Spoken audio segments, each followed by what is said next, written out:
지난번에 일기 체제 하에서 투톱으로 비춰진 것은 실제로는 문재인 경제학의 세 가지 축 중에 마치 그것이 그 강조점의 차이 이렇게 비춰진 데서 혼선이 생기는 것으로 저는 이해합니다.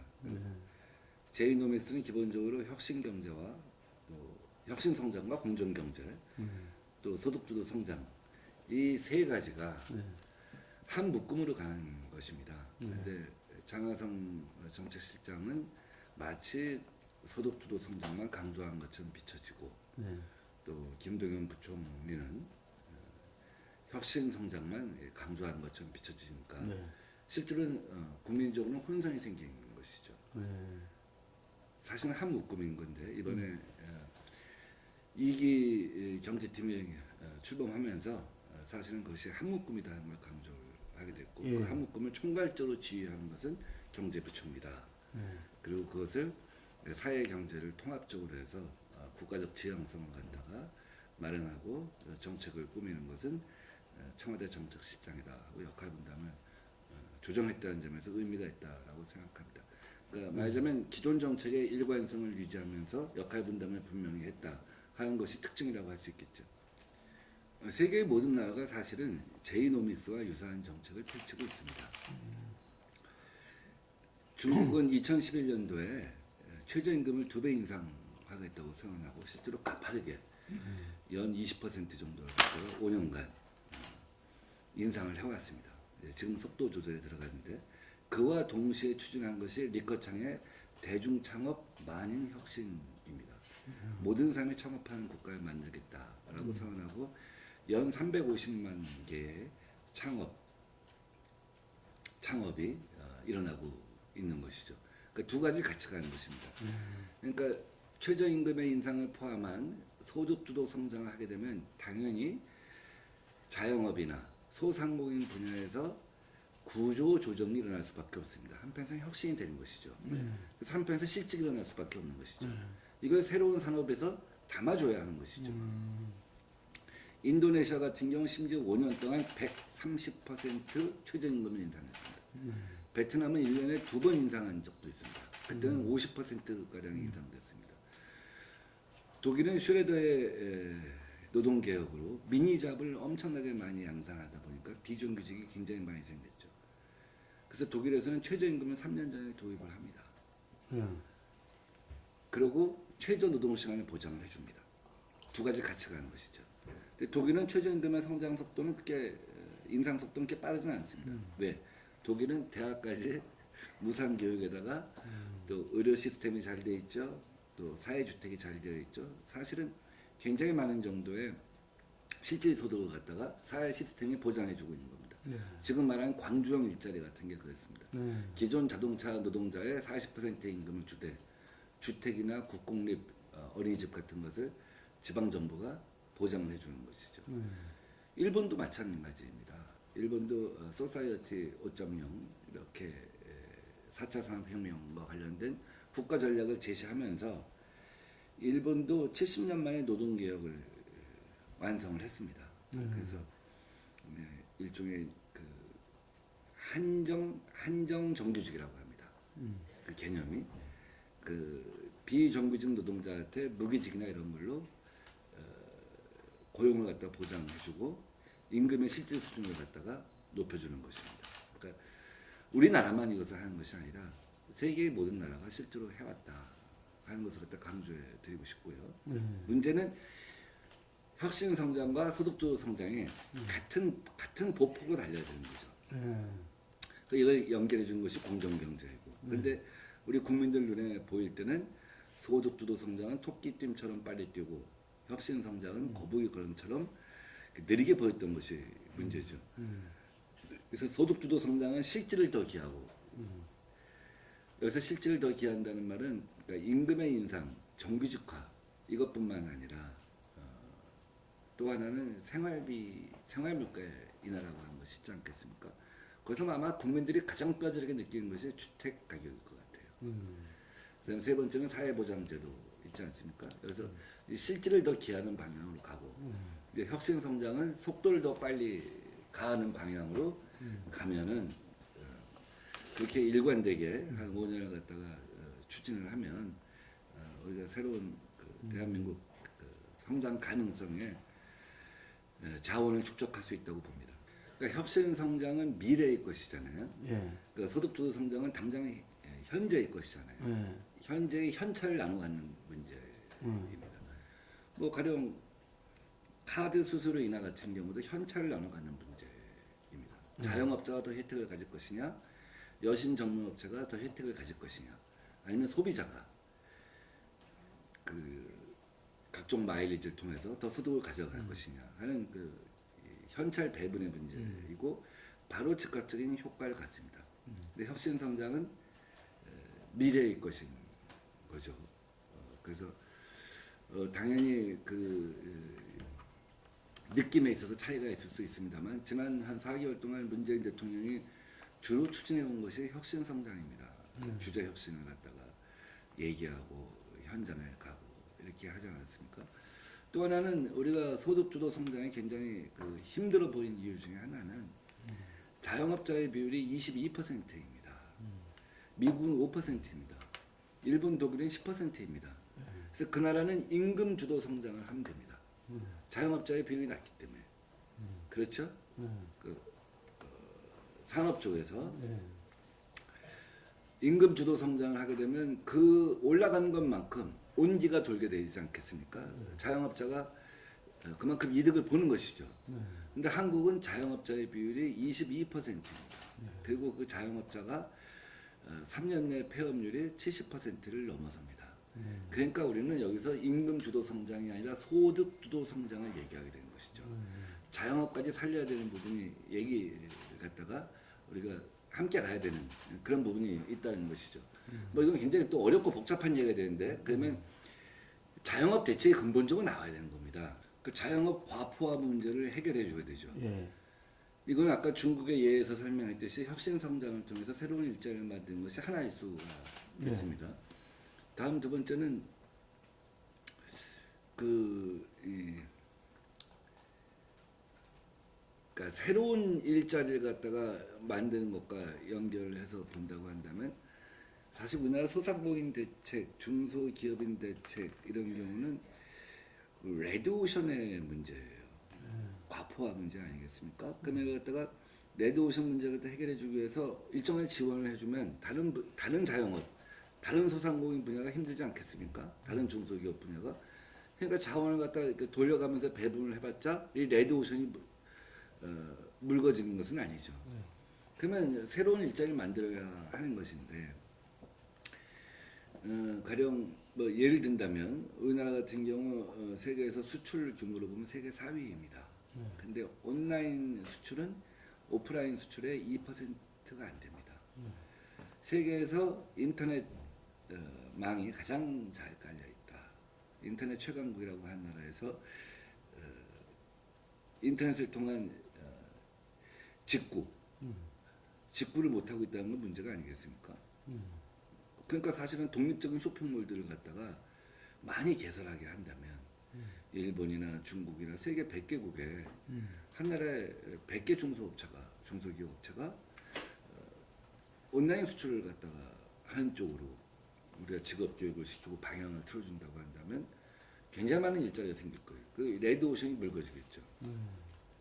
대통령께서 아세안 순방을 하셨습니다. 그 신북방 정책, 신남방 정책의 이제 완성이라고 합니다. 근데 그걸 이제 인도까지를 포괄을 하는 얘기죠. 근데 중국 같은 경우는 아프리카 53개국 정상회담을 갖다 중국에서 개최해요. 그 중에 49명이 대통령이고 국무총리 3명이고 장관급이 1명이 왔다고요. 지난 10몇 년 동안 한 100조 정도를 갖다가 쏟아붓고 앞으로 60조를 더 쏟아붓는다고 합니다. 우리가 4대강하고 자원외교에 쏟아부은 돈이 한 60조, 70조 된다고 합니다. 만약에 중국처럼 아프리카 정상회의를 하고 아프리카에 투자를 한다고 한다면 전혀 달랐을 거라고 생각합니다. 아프리카에 진출해 있는 중국 기업이 4,000개가 넘어요. 그 자원은 중국 것이 됩니다. 저절로. 광산에 새로이 투자하지 않아도 그 나라 경제 영토가 자기 것이 되는 거기 때문에 저절로 그 나라의 자원이 자기 것화 되는 것이죠. 그래서 중국은 특히 미중 무역 전쟁을 거치면서 아메리카 플러스 원, 아메리카를 대체하는 시장을 만들어가는 것이죠. 놀래갖고 아베도 앞으로 아프리카에 투자하겠다 하는 얘기를 합니다. 사실 우리가 아프리카나 중남미나 이런 새로운 시장을 갖다가 개척을 갖다 하는 정도의 어떤 세계 전략을 구사하고 있다면 전혀 다른 얘기가 될 겁니다. 우리나라에 외국인 노동자가 130만 명, 많이 볼 땐 150만 명까지 얘기합니다. 그 중에 불법 취업자가 한 40만 명 정도라고 해요. 만약에 불법 취업자를 갖다가 우리가 그 법적으로 정리를 한다고 한다면 40만 개 일자리가 생기는 것이죠. 양질의 일자리가 아니라고요? 그렇지 않습니다. 지금 최저임금 인상으로 외국인 노동자도 적게는 170만 원, 80만 원에서 250만 원, 많이 버는 사람은 300만 원도 봅니다. 지금 아파트 건설 시장 90%가 중국인 노동자입니다. 이삿짐 시장 몽골 사람들이 하고 있습니다. 뿌리 산업, 3D 산업 동남아 사람들이 하고 있습니다. 우리가 여기다가 그 시설 현대화랄지 뿌리 산업 같은 경우는 그 다음에 외국인 노동자랑 동일 임금 차별화할 수가 없으니까 만약에 여기다가 우리가 가족 수당 같은 경우는 차별이 아니잖아요. 외국인은 혼자 와 있으니까. 가족 수당 같은 거 갖다 신설해서 준다고 한다면 뭐 훨씬 많은 우리가 고용이 생기지 않겠냐. 그러니까 자영업을 해서 2차, 3차를 해갖고 실패를 해서 그 신용불량자가 되는 길보다는 이게 훨씬 낫다 하는 생각을 갖고 있습니다. 그래서 자영업의 구조조정이라고 하는 건 기본적으로 혁신성장을 통해서 구조조정을 하되 과포화를 해결하되 우리가 생각할 수 있는 여러 가지 세계 전략이나 이런 것들이 있을 수 있지 않냐 하는 생각을 해봅니다. 재계 협조를 구하는 건 당연한 것이라고 봅니다. 또 재계 협조만 구하는 것은 아닙니다. 우리가 공정경제라고 하는 것이 사실은 지속 가능한 성장을 돕는다는 생각을 갖고 한편에서는 공정경제를 갖다가 우리가 추진을 하고 있습니다. 이 공정경제는 재계를 압박하는 것만은 아니에요. 오히려 혁신을 하게 하는 겁니다. 그래서 이노베이션이 생기지 않겠습니까? 새로운 신생기업이 생기고 유니콘이 생기지 않겠습니까? 양축이 다 있는 것이죠. 그리고 또 한편에서 재계가 노력을 하도록 우리가 어떤 그 환경을 조성하는 것도 굉장히 필요하다고 생각을 합니다. 규제를 혁신한다든지 이런 건 뭐 당연히 따라가야 하는 것이라고 생각하고 뭐 기존의 기조가 바뀌었다, 근본적으로 바뀌었다. 결국은 재벌들한테 두 손 들었다. 저는 이렇게 생각하지는 않습니다. 우리 한국의 대기업들이 세계적인 대기업으로 성장하게 하는 것, 그렇게 할 수 있도록 규제를 갖다가 혁신해 주는 것, 또 그것을 통해서 일자리를 갖다 많이 만드는 것, 그거는 뭐 어느 정부 할 것 없이 기본적으로 유지되어 온 우리가 일관된 입장이라고 생각을 합니다. 제가 이제 민주정책연구원장 시절에 대통령께서 당대표를 하셨습니다. 그때 이제 대통령 후보가 되기 전이셨는데 그때 일자리 81만 개, 그때 기초 아닌 그때 만들어진 것이죠. 그래서 공공형 일자리가 이제 기본적으로 공무원, 안전 분야 공무원이 한 5만 정도 될 거고요. 그다음에 사회 서비스형, 그러니까 복지국가를 실현하기 위한 사회 서비스형 일자리가 요양원, 요양사랄지 이런 일자리를 갖다가 정규직화해서 한 20만 개 만들겠다 하는 얘기였습니다. 그러니까 공무원 일자리하고 공공형 일자리는 구분되는 건데 마치 그것을 공무원을 20몇만 명 늘리는 것처럼 비춰져서 오해가 생기는 것이고 그 소방 공무원이랄지 경찰 공무원이랄지 안전 분야 공무원을 갖다가 그 선진국 대비 숫자를 갖다 맞추는 것은 필요하다고 저는 생각을 하고 있습니다. 그리고 어떤 때는 그것이 이제 마중물이 되는 경우도 있죠. 그러나 기본적으로 정부가 혁신 성장을 외치는 것처럼 기본적으로 일자리는 민간에서 만들어진다고 생각을 하고 있습니다. 아마 정부도 그런 입장을 갖고 있기 때문에 지금 혁신 성장에 드라이브를 거는 것이 아니겠습니까? 그 위기라고 진단을 하려면 그 경제 지표, 객관적인 경제 지표를 갖고 얘기를 해야 될 것 같아요. 그 성장률이 뭐 2% 이하로 떨어졌다든지, 혹은 외환 보유고의 문제가 있다든지, 가계 부채가 관리할 수 없는 정도의 수준이랄지, 이럴 때 위기라고 하는 것이거든요. 그러니까 지금 위기의 정도는 아니고 다소 그 잠재 성장률에 비해서 현실적인 성장률을 뒷받침하지 못하고 있는 것, 이런 것에 대해서는 좋지 않다라는 이런 표현을 갖다가 할 수 있겠죠. 문제는 지금부터라고 생각해요. 어떻게 이것을 헤쳐나가야 되느냐 하는 건데, 저는 그런 면에서 혁신 성장이 굉장히 중요한 우리의 그 경제가 살 수 있는 길이라고 보고 있습니다. 근데 정부가 혁신 성장을 얘기하는데 너무 이렇게 그 국민들이 야 그거다 정말 하고 동의할 수 있는 상을 제시해 줘야 되고, 또 나열하지 말고 정말 그 미래가 어떻게 올 것인가를 예상하고 그런 그 안을 만들었으면 좋겠어요. 독일은 인더스트리 4.0이라고 하지 않습니까? 요새 플랫폼 인더스트리 4.0이라고도 얘기합니다. 왜 그럴까요? 독일은 기계 공업의 강국입니다. 근데 이것이 4차 산업혁명을 맞아서 여러 가지 한계에 더 봉착하고 있는 것이죠. 그래서 이른바 IoT랑 접목된 인더스트리 4.0을 갖다 만들겠다 하는 겁니다. 그래서 플랫폼 4.0이라고 하는 것을 그건 중소기업도 참여하게 하고, 결국 IoT와 공장의 자동화, AI화 이런 것은 노동자의 불만이 생기기 때문에 노동자를 갖다가 함께 참여시켜서 동의를 구할 수 있는 그런 속도와 방향을 만드는 것입니다. 일본은 소사이어티 5.0이라고 하는데, 그것이 일본 사회가 갖고 있는 고질적인 문제 있지 않습니까? 초고령화 사회. 그래서 이제 건강권과 이동권을 어떻게 보장할 것이냐, 여기에 주로 맞춰져 있죠. 중국은 제조업 2025 인터넷 신산업, 이것이 다 미국하고 어떻게 경쟁할 것이냐 하는 문제죠. 그래서 미중무역 그 전쟁이 생긴 거 아니겠습니까? 각국이 거기에 맞춰서 자기 상을 제시하고 전략을 갖다 만들고 있는데, 저는 그래서 이제 ABC 코리아 플러스 그 새로운 어떤 축적 이런 걸 얘기하고 있습니다. ABC 코리아는 첫째는 AI고, 둘째는 블록체인이고, C는 컨텐츠 앤 컬처인데, 이것이 한국이 갈 길이라고 생각하고 있습니다. 우선 A부터 얘기하면 안 될까요? 자, A는 이제 AI입니다. 이거는 안 가면 안 되는 거예요. 우리가 뒤쳐져 있지만. 그 4차 산업혁명 시대의 공통 기반이 AI입니다. 뭐 클라우드, 빅데이터, IoT, 무인 자동차, 스마트 시티, 이게 다 초연결, 초지능과 관련된 문제이지만 사실은 많은 데이터를 모아서 초지능화하는 겁니다. 과거의 소프트웨어는 초지능화를 하지 못했어요. 그러니까 주어진 것만 해결했었죠. 근데 이 외국에서는 빅데이터 AI라고 해요. 같이 엮어서 얘기합니다. 분리해서 얘기하지 않아요. 자, 알파고가 어떻게 이세돌을 이겼냐?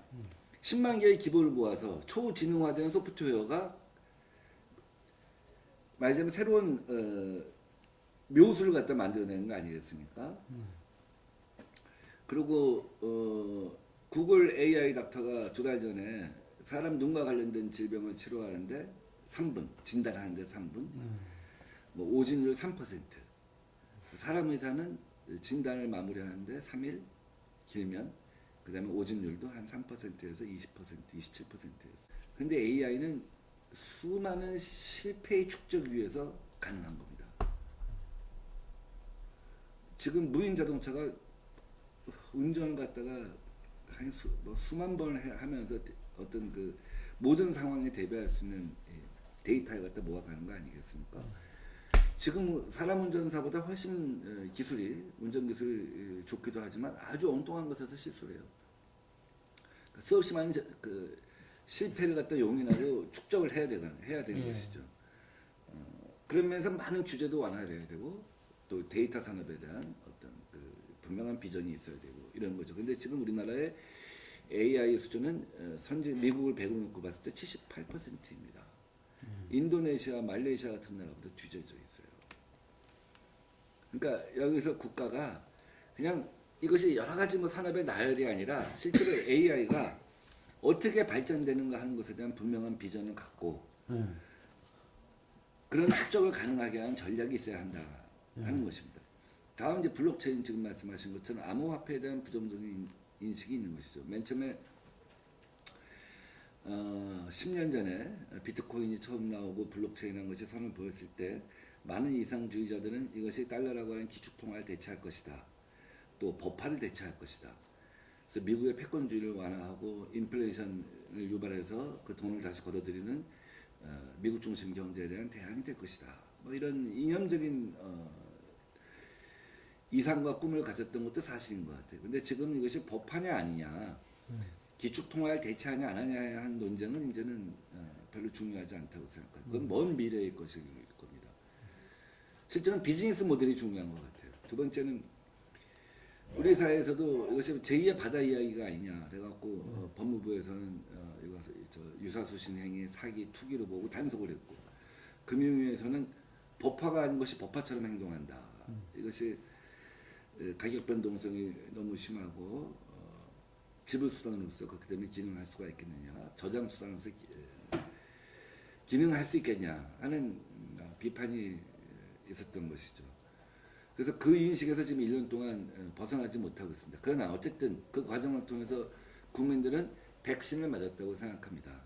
이거 아무나 가서 투기하고 투자할 수 있는 것이 아니구나 하는 생각을 갖게 된 것이죠. 그래서 지금은 이 문제에 관해서 길을 열어줘야 한다고 생각합니다. 미래는 A에서 시작해서 B로 간다는 말이 있어요. 왜 그러냐? 우리가 4차 산업혁명이 아까 말씀드렸던 IoT다, 스마트시티다, 뭐 무인 자동차다 이런 이것이 4차 산업혁명의 전부는 아닙니다. 기존의 경제 시스템이 바뀌는 거예요. 공유 경제, 중개자 없는 경제. 가령 이 블록체인은 중재자 없는 경제거든요. 보험 모집인이 없다든지 부동산 중개사가 없다든지 이런 중재자 없는 경제 시스템이거든요. 기존 WWW가 중앙 집권화된 망 구조였다고 한다면 디어플리케이션, D앱, 뎁은 전혀 다른 것이죠. 그래서 중재자 없는 경제가 가능해지고 보안의 수준을 갖다가 높이는 것이죠. 그렇기 때문에 A에서 B로 간다고 할 정도로 블록체인이라고 하는 것이 중요하게 부각이 되는 겁니다.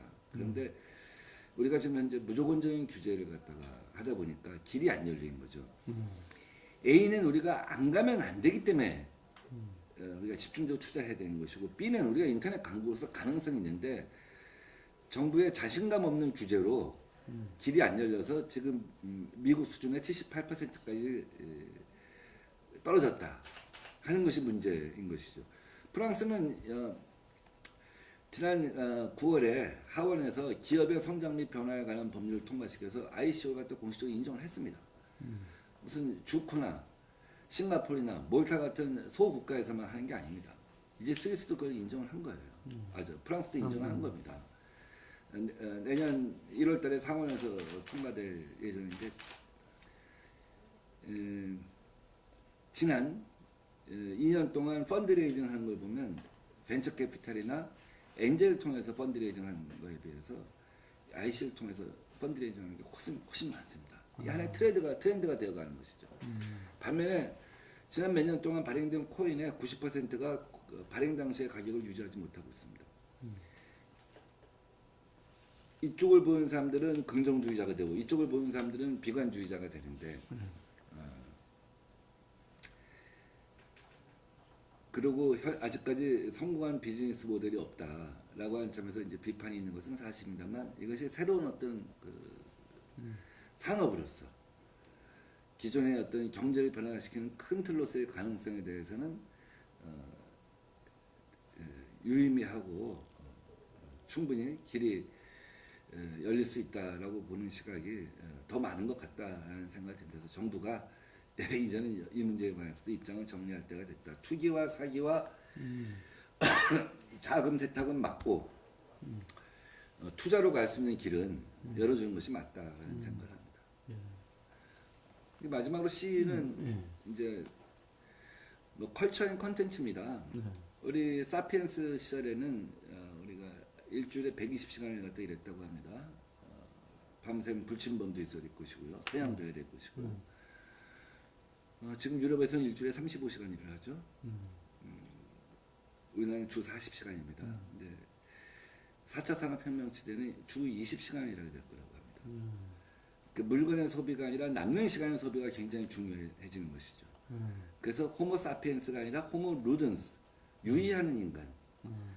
그러면 컬처와 컨텐츠가 많이 발전돼야겠죠. 근데 우리가 이거는 중국에 비해서 앞서가 있습니다. 주력 산업이 반도체 빼놓고는 다 추월당했다고 하는데 컬처하고 컨텐츠 이건 중국에 비해서 5년, 10년은 앞서가 있어요. BTS 없지 않습니까, 중국에? 한류 드라마 없지 않습니까? K-팝 없지 않습니까? 근데 우리나라가 이 부분도 곧 있으면 중국한테 추월당할지 몰라요. 중국이 중국몽이라고 하는 것이 이 중국의 문화 제국으로서 꿈을 다시 키우겠다는 겁니다. 경제 대국으로서도 마찬가지고. 그러면 이 사드를 계기 삼아 한한령이라고 하는 것이 이렇게 발동이 됐는데 실제로는 중국이 어떻게 한국 같은 나라한테 문화적으로 뒤질 수가 있느냐 뭐 이런 얘기예요. 그래서 중국은 지금 벌써 매년 생산하는 영화가 할리우드를 앞섰습니다. 한국 게임 산업 세계 최고라고 하잖아요. 온라인 게임 산업. 예. 근데 지금 다 최대 주주는 중국입니다. 아. 그리고 우리 K-팝 시스템이랄지 드라마 시스템 중국에서 PD들 다 데려갑니다. 10배씩 주고. 그거 다 따라잡겠다는 것이죠. 드라마 수출해서 돈 누가 봅니까? 중국하고 일본이 벌어요. 할리우드는 금융, 재정, 법률에 뒷받침됩니다. 지원 산업이. 지원 산업이 없잖아요. 후방 산업 있잖아요. K-뷰티, 성형수술. 이런 것도 체계적으로 발전을 해줘야죠. 그래서 우리 돈이 되는 거죠. 근데 우리가 가서 홍보대사 몇 명 가서 아이돌 가서 공연하는 것이 전부라고 생각하면 후방 산업이 발전할 수가 없겠죠. 연관 산업, VR, 뭐 MR 이런 걸로 홀로그래픽 뭐 이런 걸로 연결이 돼야 되겠죠. 이런 거에 대한 전략적인 투자가 필요하다. 그게 이제 ABC 코리아입니다. 예, ABC 코리아에 대해서 뭐 하여간 지금 많은 부분에 이렇게 또 흐름을 가고 있잖아요. 갈 수밖에 없는 거고. 근데 아까 말씀드렸던 것처럼 A는 집중력이 집중력과 전략이 없고 B는 규제로 막혀 있고 C에 대해서는 우리의 무한한 자원인데 산업적으로는 전혀 투자가 안 되고 있다는 거죠. 그래서 제가 이거를 대정부질문에서 처음 얘기한 이후에 사실은 오늘도 금융인들 상대로 강의를 갖다가 했고요. 또 서울대 또 인천대 또 어떤 언론사의 특강 뭐 이런 거가 요청이 많이 들어와 있어요. 그 대정부질문 때도 엄청나게 반응이 좋았고요. 그래서 정부가 우리는 뭐다. 독일은 인더스트리 4.0, 일본은 소사이어티 5.0, 중국은 제조업 2025, 한국은 뭐냐? 한국의 혁신 성장은 뭐냐? 하면 3대 전략산업, 수소, AI, 데이터, 그 다음에 8대 선도산업, 블록체인 이렇게 쭉 이걸 누가 어느 국민이 이해를 하겠습니까? 또 어떻게 보면 국가의 브랜드화 될 수도 있는 건데 그래서 실제로 제가 뭐 단순한 네이밍을 한 것이 아니라 오랜 고민 끝에 혁신 성장의 전략과 방향에 대해서 얘기한 겁니다. 근데 이것만 갖고 되는 건 아니에요. 우리나라 R&D 성공률이 몇 퍼센트냐면 98%입니다. 새해 예산안에 처음으로 20조가 넘었었어요. 유럽의 R&D 성공률이 20%입니다. 일본이 40%예요. 이거 거짓말이죠. 말이 안 되는 얘기죠. 산업화되지 않는 평가 지수만 생각하는 R&D일 거 아닙니까? 이런 것들도 고쳐줘야 돼요. 교육? 자체도 고쳐야죠. 세계 수학자대회에서 한국 수능 시험을 갖다가 보고 세계 수학자들이 최고의 수학자들이 너무 어렵다고 못 풀겠다고 하는 거 아닙니까? 그 이걸 왜 하냐고. 이게 수학 능력에 왜 도움이 되냐고. 국가가 애들을 1등급부터 10등급까지 나누려고 하니까 트릭을 써서 문제가 어려워지는 거 아니에요? 이래갖고 무슨 상상력과 창의력이 생기겠어요? 이래갖고 어떻게 기업가 정신이 생기겠어요? 대학도 국제학술지 논문 수가 몇 개냐가 아니라 창업 지수를 갖다 놓아야 되는 거예요. 초등학교 때부터 창업에 대해서, 상상력과 창의력에 대해서, 음. R&D는 실제로 산업화와 연결될 수 있는, 지식재산권 등록도 마찬가지, 특허도 마찬가지, 산업화와 연결할 수 있는 것이어야 되죠. 그리고 창업국가로 전환해야 되죠. 중국은 창업국가 선언한 다음에 중간촌이라는 게 생기지 않았습니까? 마윈이 되겠다고, 월드스타가 되겠다고 370만 명이 1년에 창업에 뛰어들잖아요. 한국은 창업의 95%가 개업입니다. 돼지머리 놓고 고사 지내는 개업입니다. 혁신형 창업은 5%밖에 안 돼요. 중국의 아이들이 중간촌에 와서 자기들 마윈 같은 월드스타가 되겠다고 할 때 대한민국의 상위 20%가 간다고 하는 인서울 52개 대학에 걔들의 꿈이 노량진 고시촌이라고 한다면 이거는 10년 후의 미래가 어떻게 될지 다 보이는 거 아니겠습니까? 그래서 이 모든 걸 다 뜯어 고치는 어떤 작업을 함께 가야지. 이게 한 5년만 되면 저는 우리 국민이 갖고 있는 그 월등한 능력으로 다시 한번 우리가 도약할 수 있다 이렇게 생각합니다. 예, 저는 뭐 확신에 가까운 생각을 갖고 있습니다. 정치하는 사람은 비전을 제시하는 것이 제일 중요하다고 생각하거든요. 미국 역사상 위대한 대통령이 굉장히 많았어요. 그 중에 가장 위대한 대통령을 꼽으라고 한다면 주저없이 케네디를 갖다가 꼽는데요. 그때 냉전 후에 얼마나 사실은 동서냉전 시대에 2차 대전 이후에 사회주의권하고 자본주의권하고 얼마나 경쟁이 심했습니까? 그때 소련이 먼저 우주에 사람을 쏘아 올려보냈어요. 유리 가가린. 그때 갔다 와서 한 말이 뭔지 압니까? 우주에 갔더니 신이 없더라는 거예요. 그 유물론 무신론 아닙니까? 미국은 기독교 국가예요. 얼마나 충격을 받았겠어요. 그래서 케네디가 향후 10년 이내에 달나라에 사람을 착륙시키겠다. 드림, 시기, 드림의 내용과 시기를 분명히 한 거죠. 그 목표를 7년 만에 달성한 겁니다. 케네디는 죽었지만. 암스트롱, 달나라에 맨 처음 밟은 암스트롱 갔다 와서 뭐라고 했는지 아십니까? 달에 갔더니 신의 숨결이 느껴졌다. 이건 뭐 엄청난 이 한마디, 유리 가가린의 한마디와 암스트롱의 한마디는 사실은 동서냉전의 상징적인 단어 한 문장씩이에요. 거기서 이제 미국 사람들은 체제 경쟁에서 우리가 앞섰다 하는 자신감을 갖다가 이제 가질 수가 있겠죠. 문재인 대통령이 저는 그렇게 얘기했으면 좋겠어요.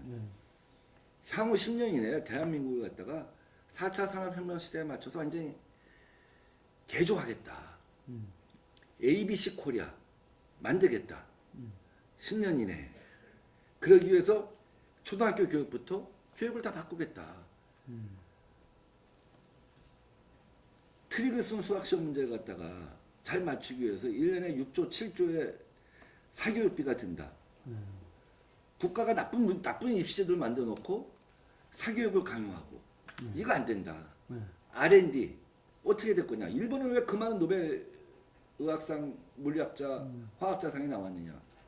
한국의 시스템이 뭐가 문제냐. 이렇게 고치겠다. 한국은 기업가 정신을 키운 나라가 만들겠다. 이 토대 하에 ABC 코리아 가겠다.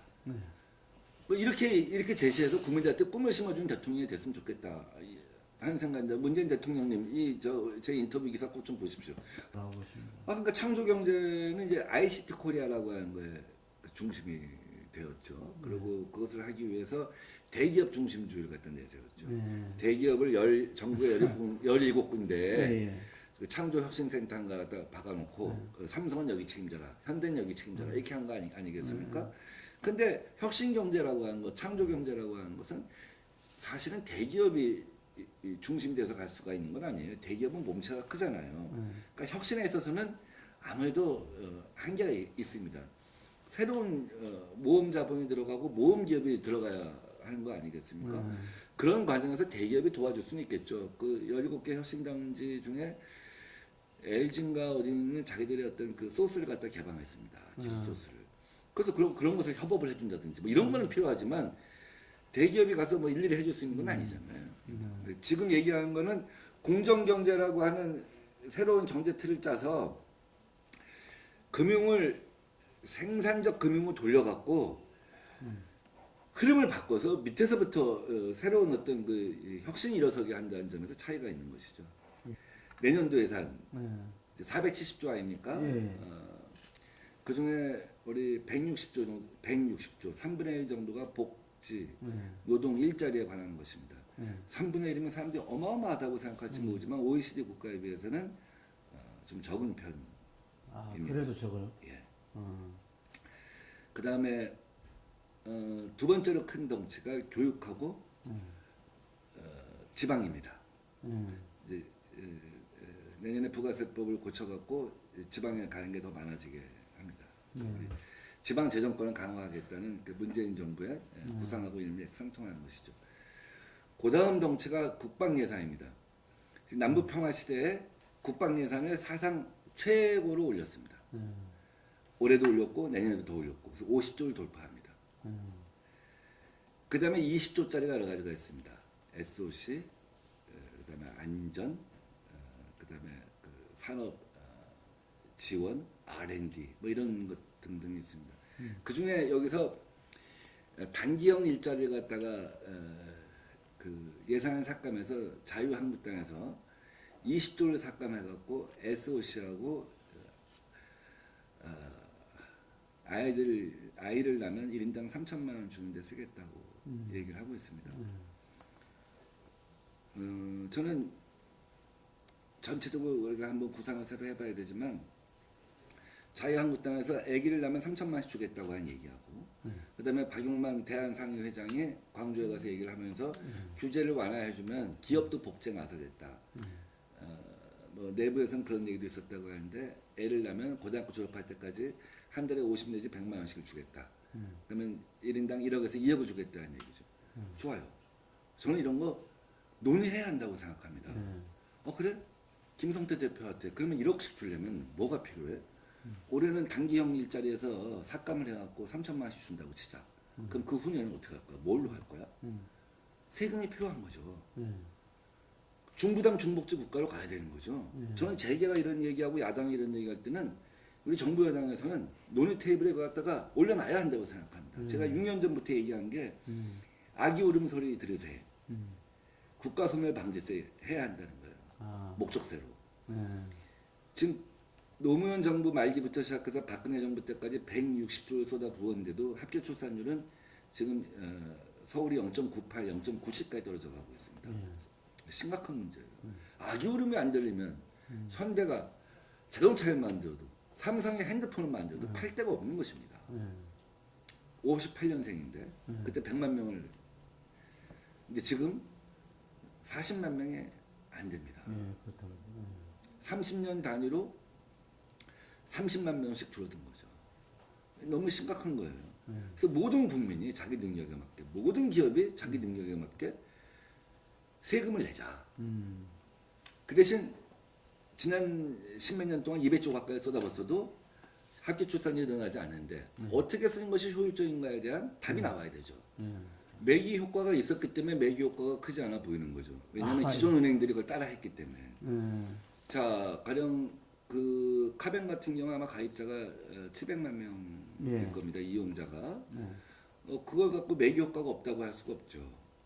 자, 우선 그 사람들은 심야에도 대출이 됩니다. 그 즉시 대출이 됩니다. 전세대출 같은 경우. 하루나 이틀 만에. 그리고 ATM 머신 그거 24시간 편의점 가서 이용할 수가 있습니다. 송금 수수료, 해외 송금 수수료 같은 경우는 혁신적으로 낮췄습니다. 그래 그게 전부냐? 그게 전부냐? 뭐 그래갖고 무슨 혁신이라고 할 수 있냐? 또 이렇게 얘기할 수도 있어요. 이 매기 효과는 다른 데서 따라서 했기 때문에 사실 매기 효과 충분히 나타난 것이죠. 다른 데서 따라서 했기 때문에.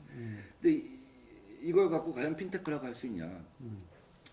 핀테크는 뭐 송금이랄지 혹은 뭐 크라우드 펀딩이랄지 P2P 대출이랄지 혹은 로보 어드바이저일지 이런 거 모든 걸 포괄하는 개념이에요. 그렇죠. 인터넷 뱅킹 하나, 인터넷 뱅크 하나 세웠다고 뭐 무슨 핀테크 산업이 하루아침에 발전하겠습니까? 그러나 이것이 새로운 길을 열어주는 것이죠. 그걸 통해서 많은 여러 가지 핀테크 산업에 대해서 실질적으로 노하우가 축적되고 발전될 거라고 보는 거죠. 그 길을 열어주는 것이죠. 결국 다 경제 아니겠습니까? 사람들은 그 경제를 통해서 정부를 갖다 평가를 할 겁니다. 근데 이 경제가 잘 되기 위해서 해야 할 게 굉장히 많겠죠. 뭐 규제 혁신도 해야 되고 생활 적폐도 또 네. 생활 적폐가 사실 경제에서 지장이 되는 부분도 많고 그러는데 그 뭐 결국 두 가지일 것 같아요. 물가를 내려주는 거하고 일자리 만들어주는 거 아니겠습니까? 사람들이 공정경제 핵심은 부동산이라고 봐요. 공정경제 뭐 대기업과 중소기업 간의 관계도 있고 많지만 국민들이 피부로 느끼는 거는 부동산 가격의 안정입니다. 내가 평생 마음 놓고 편하게 살 수 있는 집, 내 생활 수준에 맞춰서 생각할 수 있는 집, 이게 공정경제 핵심이라고 봐요. 저는 그래서 부동산에 있어서 획기적인 정책이 필요하다고 보는데 오늘 제가 거기까지 얘기하기엔 좀 시간이 너무 부족하고 또 한편에서 일자리 두 가지를 잘해 나가야 되는 거죠. 임기 우리 3년 이내에 부동산 가격을 갖다가 안정시키고 혹은 또 거품이 빠지게 하고 그래서 누구나 자기 생활 수준에 맞춰서 걱정하지 않고 살 수 있는 그 주택 정책을 갖다 단초만 만들어도 국민들은 굉장히 환호할 거라고 생각합니다. 그래서 우리 중재자의 역할이 굉장히 필요한 것이죠. 그러니까 우리는 북한의 문법을 미국 사람들보다 훨씬 많이 알죠. 수십 년 동안 우리가 북한을 갖다 상대를 해봤기 때문에 뭐 미국 같은 경우는 특히 트럼프 행정부에서는 북한의 문법을 잘 모르거나 과거에 실패한 문법을 갖다 계속 갖고 있을 수 있어요. 그래서 그것이 그 이제 쌍중단에서 이제 뭐죠 병경과 이제 글로 가는 이제 그런 수순을 갖다 밟자고 하는 것인데 그것이 어느 한쪽의 입장에 무조건 관철될 거라고는 보지 않아요. 어떤 그 중간에서 실제로는 동시 타결 같은 단계적 타결, 혹은 단계적 타결 같은 동시 타결, 뭐 이런 것들이 가능할 것이라고 봅니다. 그에 대해서 어쨌든 이 본래 북미 정상이라는 게 탑다운 식으로 됐는데 지금은 어떻게 보면 이렇게 실무회담에서 그것이 정리되지 않으면 어려운 것처럼 이렇게 보이더라고요. 그러니까 탑다운을 실무회담에서 그것이 이제 원래 그 핵의 폐기라고 한 것이 15년 실무자들이 얘기할 때는 15년, 20년 걸리는 과정이라고 하지 않습니까? 그런데 지금 탑다운이 되기 때문에 지금 2년 내에 해결하겠다는 거 아닙니까? 김정은 위원장이 2년 내에 해결하겠다는 거는 그 위에 의지가 있지 않아 갖고는 해결될 수가 없는 문제이죠. 저는 뭐 여전히 탑다운이 굉장히 중요하고 그러면서 그 탑의 의지가 아까 말했던 동시 타결 같은 단계적 타결 같은 동시 타결 이것에 관해서 아이디어를 갖다 만들어 주면 그 탑의 의지가 그대로 관철될 수 있다고 봅니다. 그 트럼프나 김정은이나 그 양측이 어쨌든 그 정상끼리는 서로 간에 그 좀 이 기본적인 신뢰, 핵 폐기를 하고 이쪽에서는 체제 보장을 하겠다는 신뢰 관계는 좀 있어 보이지 않습니까? 저는 있다고 봐요. 그렇지만 북한이 뭐더라고 갈마죽을 만들겠습니까? 원산에 그 많은 돈을 들여갖고 그 평양에 그 많은 그 새로운 그 신도시를 왜 만들겠습니까? 원산에 갈마단지를 만들어서 북한 사람들 갖고 그 리조트에 그 마식령 스키장에 금강산 온천에 북한 사람들이 몇 명이 오겠습니까? 거기다가 저 카지노 만들어서 일본 사람들 오게 하겠다는 거 아니겠습니까? 개혁 개방하겠다는 것이죠. 개방하지 않는 개혁에 머무를 것이다 얘기하는데 부분적 개방만 하는 그게 가능하겠습니까? 결국은 그 길로 갈 거라고 보는 거죠. 그런 의지가 있기 때문에 지금 북한이 그런 변모를 갖다 보이는 거라고 생각합니다. 그 트럼프도 얘기했잖아요. 저 사람들 잘 살겠다는 의지가 있다. 우리 이해찬 당대표가 그러더라고요. 북한 갔더니 우리가 중국 놈들보다 못할 게 뭐 있냐. 중국 애들이 몇십 년 만에 저렇게 잘 사는데 우리라고 못할 게 뭐 있냐 하는 기운이 팽배하다는 거예요. 그런 인민의 의지를 꺾을 수는 없다고 봅니다. 당이 안정적으로 굴러가고 있다고 봅니다. 특히 이제 우리 당은 20년 집권을 위해서, 50년 집권을 위해서, 또 문재인 정부의 성공을 위해서는 당이 많은 역할을 해야 한다고 봅니다. 우리 남북관계 같은 경우는 당이 주도할 수는 없어요. 당은 여론을 형성해주는 역할을 하는 겁니다. 경제도 구체적인 정책으로 가면 정부가 하는 겁니다. 그렇지만 큰 방향 같은 거, 종부세를 갖다가 더 올리자고 한다든지 경제 정책의 큰 방향, 아까 말했던 혁신 성장이랄지 큰 방향을 갖다 틀어주는 건 당연히 해야 되는 겁니다. 그래서 뭐 일단 그 이해찬 당대표가 지금 종부세 문제랄지 또 몇 가지 선을 갖다가 이렇게 보여나가겠다는 구상을 갖고 있는 것으로 알고 있습니다.